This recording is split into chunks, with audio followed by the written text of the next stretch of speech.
Itong sign na sinisini sir, no, una sa lahat ay pakishare sa ating video para naman makilatis yung ibang mga katiis natin na mayroong mga hinagulgul na sign, no. So ganitong sign na sinisini sir, no, ito po deposito, hindi po ito giveaways. So sa mga ganitong sign sir, sundan mo up to 50 meters. So kailangan mayroon kang gadget nito kasi tunnel po ang kailangan ito hukayin sa ilalim, no.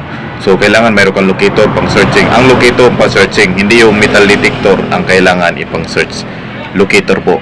Nasa iyo yan kung saan ka gusto bumili. Nasa iyo yan kung mayroon kang locator at maganda na ang gamitin dyan. Salamat. Sa ating katiis, no, ito po si Mindanao Hunter Sign. So pakishow na sa ating video, no, para naman na makita tayo sa iba at makilatis natin yung ibang sign. So one share lang sir ang kailangan natin para naman na makatulong tayo at makilatis yung ibang sign, no, ng mga ibang treasure hunter. So sa mga ganitong sign, yan nakita natin is malaking deposito. Mayroong malaking kayaman na nakabound dyan. So sundan mo yung mga araw ko sir.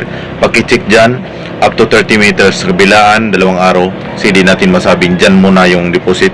I-check mo na kasi mayroong mga karagdagang sign yan na kailangan mong puntahan. So salamat and God bless. Magandang tanghali sa lahat, no. Ito po si Mindanao Hunter Sign. So mayroong katiis natin nag-send ng sign niya.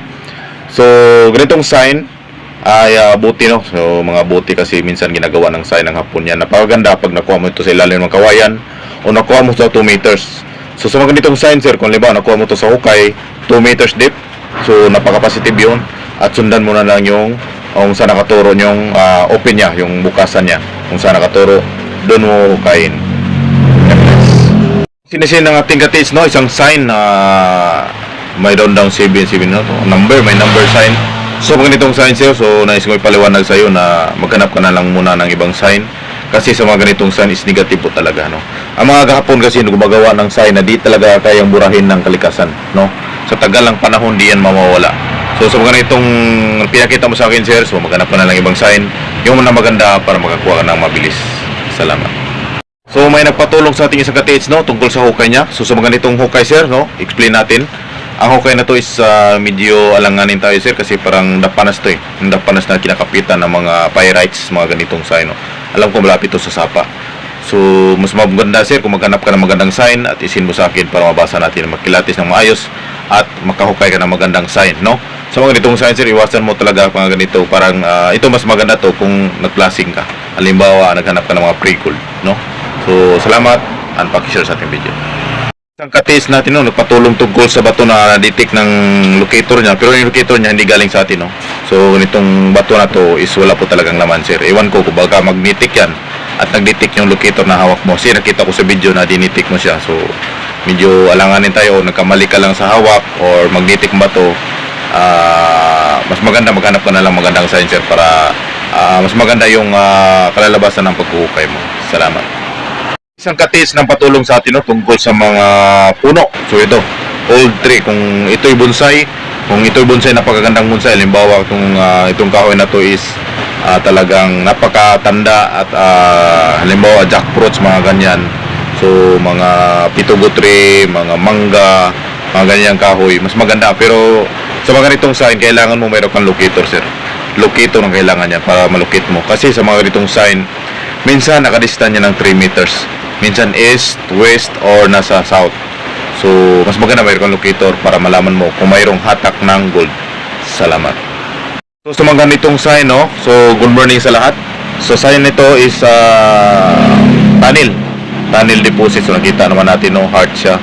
Susundan mo yan sir, malalayo to. So mga 16 meters siguro kailangan mong sundan.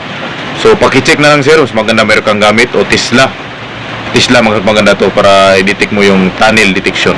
Pero kung halimbawa wala ka Tesla, homemade lang hawak mo, kung saan mo yan nabili, mas maganda rin hanapin mo yung tamang dig site. Pero sa mga nitong sign sir, bihira lang nakakuha nito, mga tunnel deposit, no. Sa mga heart sign, pakahirap yan hukayin, bihira lang nakakuha yan. Okay lang sana kung heart yung okit lang, hindi butas, hindi bato, kasi mababaw lang. Salamat and pakishare sa ating video sir. So, sa mga ganitong sign, no, napakaganda, mga gemstone, pero bihira lang bumili ito sa Pilipinas, no. Karamihan na sa ibang bansa bilhin to kasi umiilaw lang to pag mayroong reflection sa flashlight, no. So halimbawa kung normal lang, di mo lagyan ng ilaw, is dito mo siya magkaroon ng mas magandang kintab. Pero mayroon akong nalaman ito, bumili pero mura lang, mga 300, 500. Okay lang sana kung mga ganitong bato sir is kumikinta tulad ng diamond, mga blue sapphire. Makita mo talaga sa kalabas, sa labas pa lang niya, kahit walang ilaw, makikita mo siya na napakaganda. Pero ito parang bato lang, tapos tingin parang bato lang talaga, hindi siya magkaroon ng mas magandang reflection pag walang ilaw. So meron ako narinig nito pero mga 300, 500, mga mura lang. Okay lang sana kung mga diamond, mga ganyan, mga emerald, makita mo talaga yung kulay niya kahit wala pang ilaw. So mayroon akong narinig niya mga bumibili ng mga ganyang bato. Pero barato lang, di yung mahal talaga, no? So salamat, and God bless. Kung gusto mo mabinta, pwede ka mag-PM sa akin para i-PM natin kung magkano ang bili niya, no? So pag-share na sa ating video sir para naman makatulong tayo sa iba. Salamat.